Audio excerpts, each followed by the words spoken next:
సమంతకు నాగచైతన్యతో first love కదట. అంతకుముందే ఆమె ఒకరిని ప్రేమించిందట. ఇటీవల సదరు లవ్ స్టోరీ బయటపెట్టింది. సమంత చదువుకునే రోజుల్లో పల్లవరం నుండి టీ నగర్ వెళ్ళడానికి 2 బస్సులు మారాల్సి వచ్చేదట. ఒక అబ్బాయి రోజు సమంత కోసం బస్ స్టాప్ వద్ద వెయిట్ చేసేవాడట. సమంతను స్కూల్ వరకు ఫాలో అయ్యేవాడట. ఎప్పుడు దగ్గరకు రాలేదట. కొన్ని అడుగుల దూరంలో ఉంటూ అనుసరించేవాడట. ఇంటర్ కూడా పూర్తి అయిందట. 2 ఏళ్లుగా ఫాలో అవుతున్న అతని వద్దకు వెళ్ళి, ఎందుకు నా వెనకాల పడుతున్నావు అని అడిగిందట. నేను నిన్ను ఫాలో కావడం ఏంటి అనేసాడట.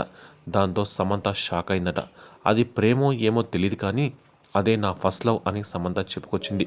సమంత మాటలను బట్టి చూస్తే సమంత కూడా అతన్ని ఇష్టపడింది. కానీ ఆ పిరికివాడు ధైర్యం చేయలేదు.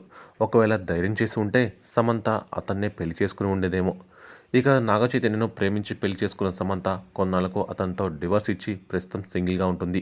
ఇక మయోసిటీస్తో బాధపడుతున్న సమయంలో సమంత చిత్రాలు తగ్గించి ఆరోగ్యంపై దృష్టి పెట్టింది.